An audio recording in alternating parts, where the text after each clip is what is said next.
homies, and welcome to my channel. If you don't know me, I go by Miss Andrea. I run a homeschool program. I am a 20-year homeschool veteran, and I do guidance counseling for students, whether they're homeschooled or in public school. So lately, I've been hyper-focused on banned books. So today, let's talk about Animal Farm, a classic novella by George Orwell. Animal Farm is a political allegory in which the characters represent real-life people and events. It was first published in England on August 17th, 1945, and according to Orwell, the book reflects events leading up to the Russian Revolution of 1917, and then on into the Stalin era of the Soviet Union. Orwell, a democratic socialist, modeled the pigs on the Communist Party leadership in the Soviet Union, with Napoleon representing Joseph Stalin, Snowball representing Leon Trotsky, and Squealer representing Vyacheslav Molotov. Forgive me for butchering that. Other characters in the novella are modeled on people closely associated with the Soviet Union, including Nikolai, Bukharin, Grigory, Ninovev, and Lev Kamenev. Once again, forgive me for butchering those names. The French translation for the book's title abbreviates to URSA, the Latin word for bear, which is the symbol of the Soviet Union. So the book was banned in the Soviet Union and several other communist countries, of course. It was widely read in the West, where it became a symbol of opposition to communism. Animal Farm, being the political allegory it is a satire on the Russian Revolution and the rise of Joseph Stalin, and it is also a warning about the dangers of totalitarianism. So where was it banned? Soviet Union, Cuba, China, and United Arab Emirates. It has also been challenged in schools and libraries in the United States. Despite being banned in some places, Animal Farm remains one of the most popular and influential books in the world.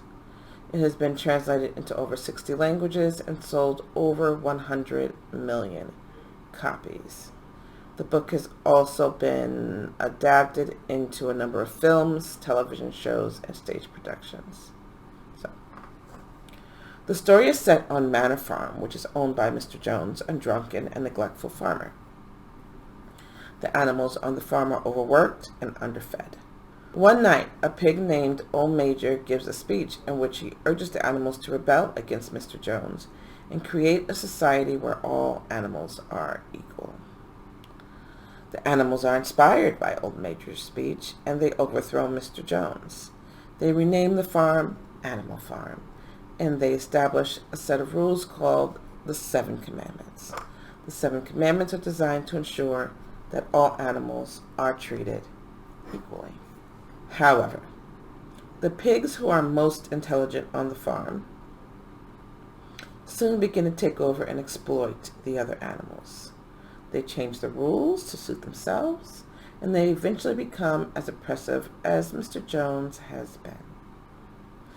The story ends with the pigs walking on 2 legs and wearing clothes, which is a symbol of their betrayal to the animals' ideals.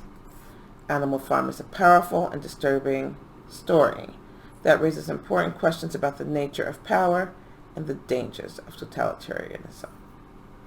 The book is often banned because of its political content, which of course is critical of totalitarianism and corruption of power.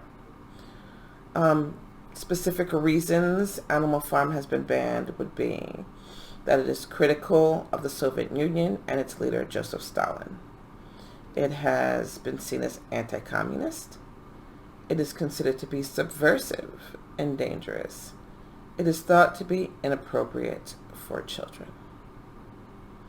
Some of the passages in Animal Farm that are most offensive are those that depict the violence and oppression that the animals experience under the pigs' rule. For example, the scene in which the pigs force the other animals to watch as they brutally murder a dog that they believe is a spy is particularly disturbing. Additionally, the way in which the pigs slowly and systematically strip the other animals of their rights and freedoms is both heartbreaking and infuriating. Another passage that is often found offensive is the one in which the pigs begin to walk on two legs and wear clothes. This is seen by many as a symbol of the pig's betrayal of the animal's ideals, as it shows they have become just as corrupt and oppressive as the human farmer they once rebelled against. Finally, some people find the ending of Animal Farm to be offensive, as it suggests there is no hope for change and that the cycle of oppression will continue forever. There's no doubt that the book is a powerful and disturbing work that raises important questions about the nature of power and the dangers of totalitarianism. There have been a few instances of American school districts banning Animal Farm. In 2017, a school district in Stonington, Connecticut, removed the book from its 8th grade curriculum. The district said that the book was too controversial and that it could be offensive to some students. However, the decision was met with criticism from parents and educators who argue that the book is an important work of literature that should be taught in schools. In 2018, a school district in Tennessee removed Animal Farm from its high school curriculum. The district said the book was too violent and that it could be disturbing to some students. However, the decision was also met with criticism, and the book was eventually reinstated in the curriculum. These are just two examples of American schools banning Animal Farm. The book has also been challenged in other schools and libraries across the country. However, it is important to note that Animal Farm is still widely read in schools and that it remains an important work of literature. Surprisingly, it is not banned in Florida schools. However, there have been attempts to ban the book in the past. In 1987, 4 middle schools in Bay County and 3 high schools in Panama City, Florida, banned the book. However, the ban was overturned after 44 parents filed a lawsuit with the district. In 2022, there was a renewed effort to ban Animal Farm in Florida schools.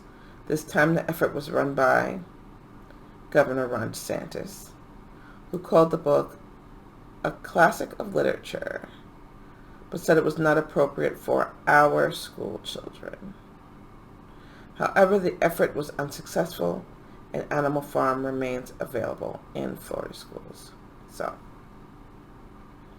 Animal Farm is a classic work of literature that, of course, is still relevant today. There are many parallels between Animal Farm and the political issues that we are currently experiencing. For example, the rise of populism and nationalism is reminiscent of the rise of totalitarianism in the early 20th century. Similarly, the spread of misinformation and disinformation is making it difficult for people to distinguish between fact and fiction, which can be used to manipulate public opinion and erode democracy. Also, the growing inequality between the rich and poor is creating a sense of resentment and anger among the working class, which can be exploited by populist leaders. Finally, the increasing polarization of society is making it more difficult to find common ground and compromise, which is essential for a healthy democracy. Animal Farm is a cautionary tale about the dangers of totalitarianism and importance of fighting for freedom and equality. It is a reminder that we must always be vigilant against the abuse of power and the suppression of dissent. I highly recommend reading Animal Farm if you haven't already. Till next time.